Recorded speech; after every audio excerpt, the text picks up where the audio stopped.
Chapter 14 Vali, the Wooing of Rinda. Billing, king of the Ruthenines, was sorely dismayed when he heard that a great force was about to invade his kingdom, for he was too old to fight as of yore, and his only child, a daughter named Rinda, although she was of a marriageable age, abstinently refused to choose a husband from among her many suitors, and thus give her father the help which he sadly needed. While Billing was musing disconsolately in his hall, a stranger suddenly entered his palace. Looking up, the king beheld a middle-aged man wrapped in a wild cloak, with a broad-brimmed hat drawn down over his forehead to conceal the fact that he had but one eye. The stranger courteously inquired the cause of his evident depression, and as there was that in his bearing that compelled confidence, the king told him all, and at the end of the relation he volunteered to command the army of the Ruthenines against their foe. His services being joyfully accepted, it was not long ere Odin, for it was he, won a single victory, and, returning in triumph, he asked permission to woo the king's daughter Rinda for his wife. Despite the suitor's advancing years, Billing hoped that his daughter would lend a favorable ear to a wooer who appeared to be very distinguished, and he merely signified his consent.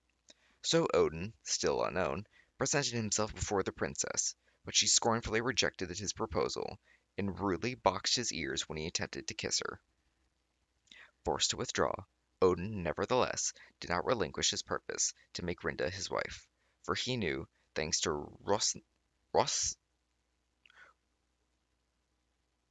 Rosthiof's prophecy, that none but she could bring forth the destined avenger of his murdered son.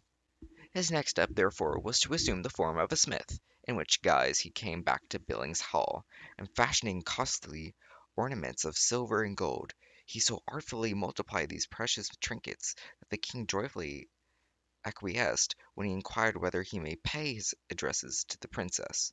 The smith, Rosterus, as he announced himself, was, however, as unceremoniously dismissed by Rinda as the successful general had been. But although his ear once again tinged with the force of her blow, he was more determined than ever to make her his wife.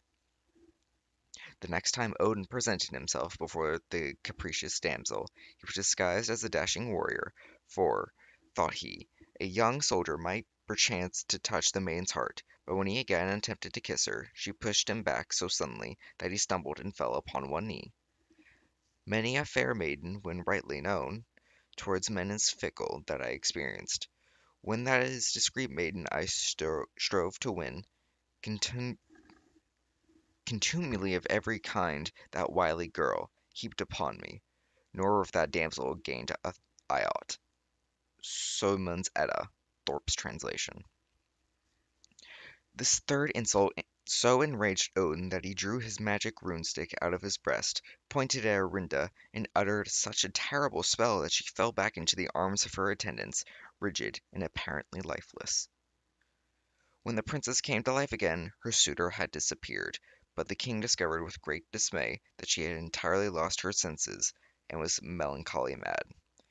In vain of all the physicians were summoned, and all their simples tried. The maiden remained passive and sad, and her distracted father had well nigh abandoned hope, when an old woman, who announced herself as Vaka or Vak, appeared and offered to undertake the cure of the princess.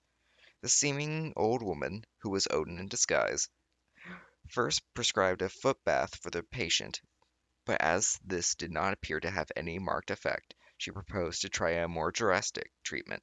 For this, Vecca declared the patient must be entrusted to her exclusive care, securely bound so that she could not offer the least resistance.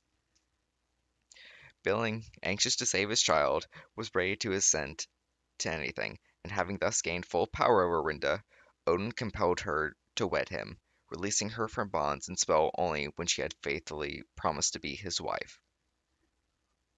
The prophecy of Rosthiof was now fulfilled, for Rinda duly bore a son named Vali, Ali, Bos, or Beeve, a personification of the lengthening days, who grew with such marvelous rapidity that in the course of a single day he attained his full stature. Without waiting even to wash his face or comb his hair, this young god hastened to Asgard, bow and arrow in hand, to avenge the death of Balder upon his murderer, Hoder, the blind god of darkness.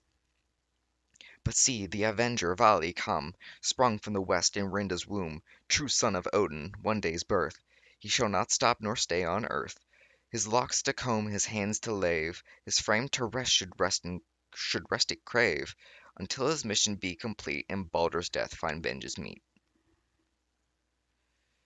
In this myth, Rinda, a personification of the hard frozen rind of the earth, resists the warm wooing of the sun, Odin, who vainly points out that spring is the time for warlike exploits, and offers the adornments of golden summer. She only yields when, after a shower, the footbath, a thaw sets in. Conquered then by the sun's irresistible might, the earth yields to his embrace, is freed from the spell, ice, which made her hard and cold, and brings forth Vali the nourisher, or Bos the peasant, who emerges from his dark hut when the pleasant days have come. The slaying of Hoder by Vali is therefore emblematic of the breaking forth of new light after wintry darkness. Vali, who ranked as one of the 12 deities occupying seats in the great halls of Gladsheim, shared with his father the dwelling called Valas- Valaskif, and was destined, even before birth, to survive the last battle in the twilight of the gods, and to reign with Vidar over the regenerated earth. Worship of Vali. Vali is a god of eternal light, as Vidar is of imperishable matter. And as beams of light were often called arrows, he is always represented and worshipped as an archer. For that reason, his month in the Norwegian calendar is designated by the sign of the bow, and is called Loisberry, the light bringing. As it falls between the middle of January and of February, the early Christians dedicated this month to Saint Valentine, who was also a skillful archer, and was said, like Vali, to be the harbinger of brighter days, and the awakener of tender sentiments, and the patron of all lovers.